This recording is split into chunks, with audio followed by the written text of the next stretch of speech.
my goodness. Kimi Antonelli showing up in large, big, smack you off the pole position fashion. You just gotta give this young man an applause. You gotta give him an applause.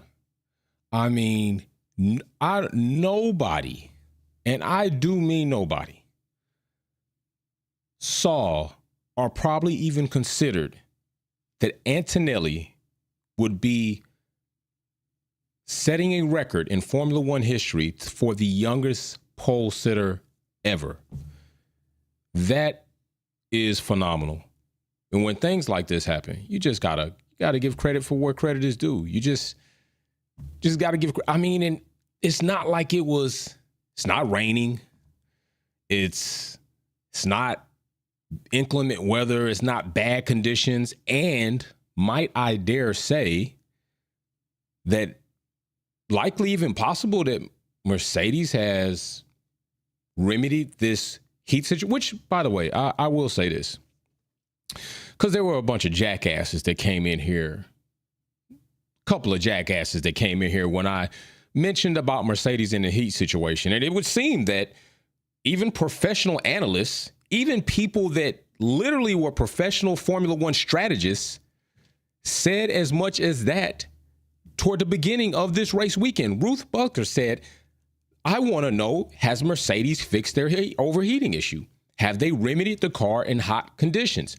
So I don't know. The more and more you people that come here to say you know so much and you clown the channel, you really start getting proven that you don't know so much. So maybe Mercedes has. We're going to see in race pace what happens. But right now, this is about really applauding Kimi Antonelli for doing something that will give him more momentum going into this season, that should give Mercedes hope and promise for them making this decision to bring this young man up. It was a gamble, and it was a high risk, high reward situation. And it looks like the risk might pay out. It's still early, but this is phenomenal. This is good. And might I say, he smacked Max Verstappen off pole position. He smacked Max off pole position.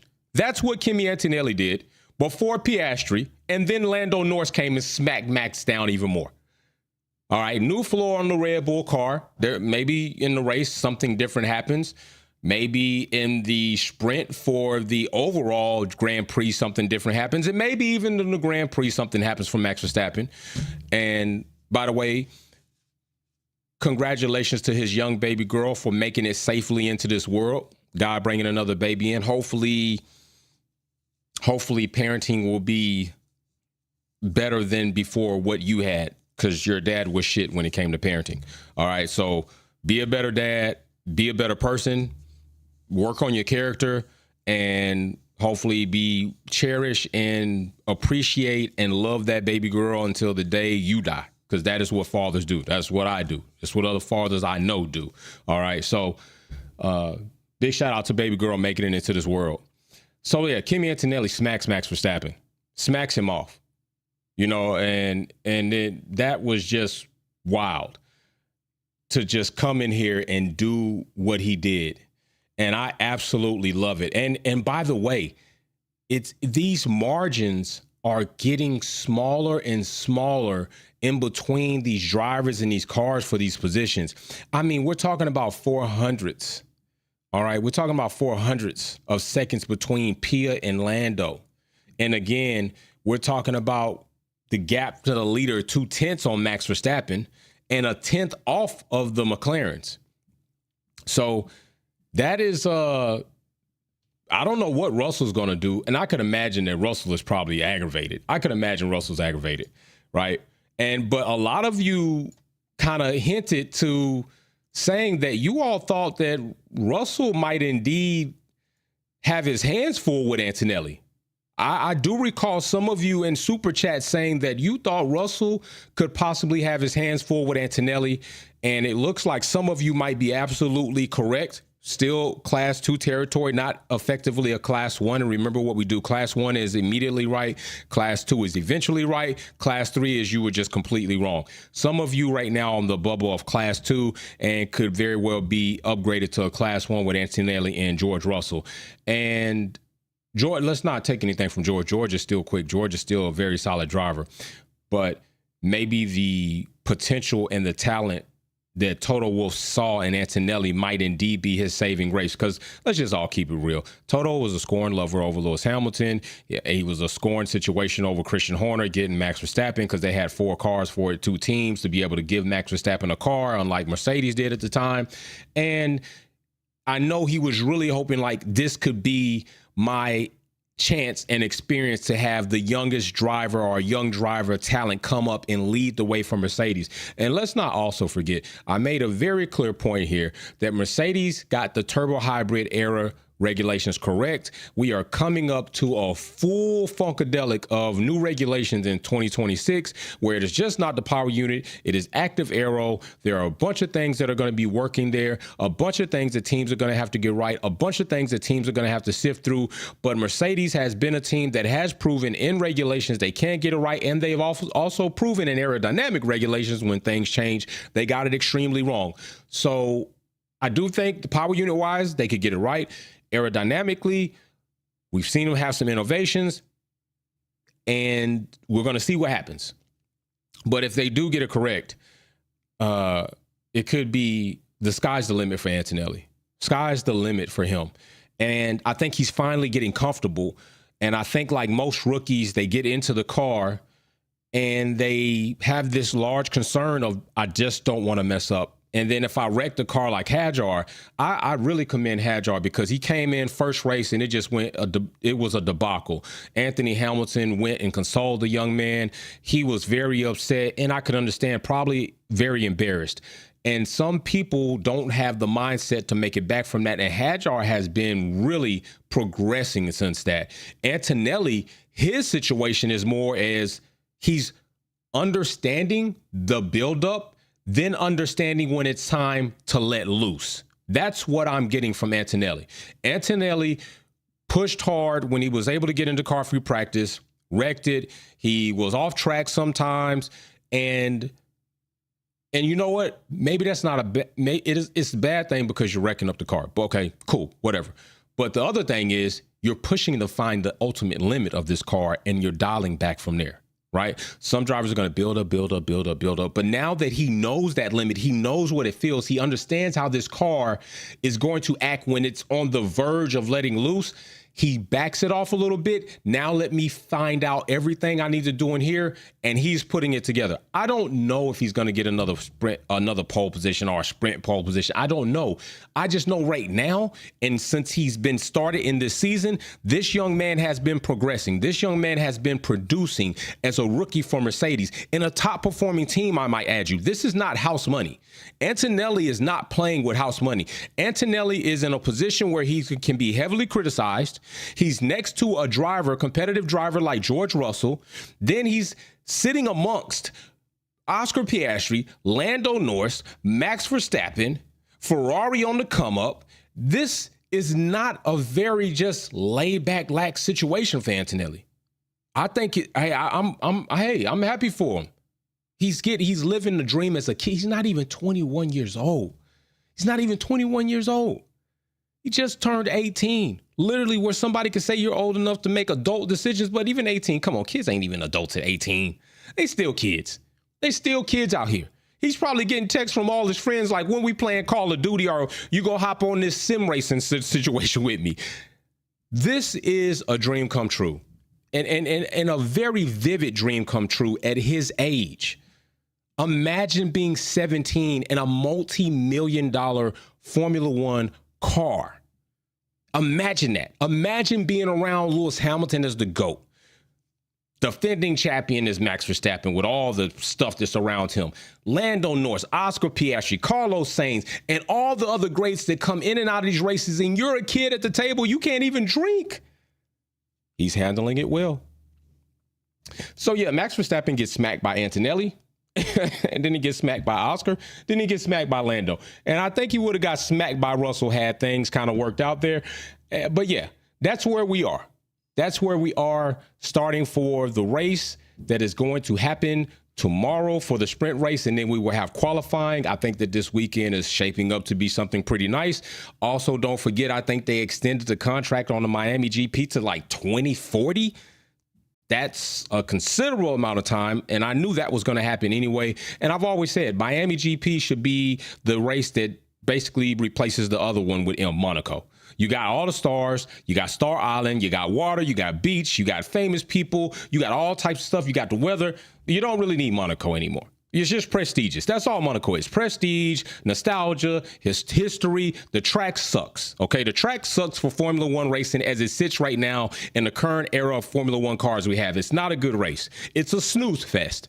Literally. It's a follow the leader until something rain happens or somebody wrecks. It's not a good race. Miami?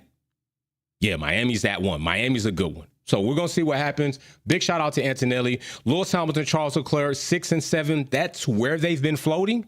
That's where they've been. They kind of like are where Mercedes was 2 seasons ago. 6 and 7 on average, with every now and then a pop into the pole position, a pop into on podium, maybe a race win here or there, which they haven't gotten a race. Well, they got a sprint win by Lewis, pole position by Lewis, and then a pole position by Leclerc. But Ferrari does not have a race win in a Grand Prix yet. So we're trying to see when that's going to happen.